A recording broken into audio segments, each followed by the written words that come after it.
Sa iban nga balita, enhanced community quarantine natala na ang ipatuman sang gobernador sa Bugos nga Iloilo. Ining gintutukan ni Daryl Marie Sarmiento.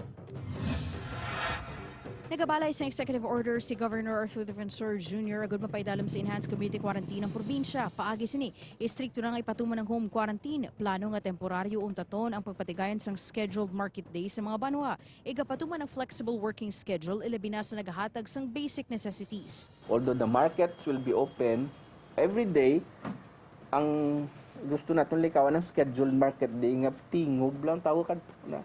If we can avoid then mas mabig amo lang nang isagi kad ako nga problema subo nga ang social distancing medyo problematic.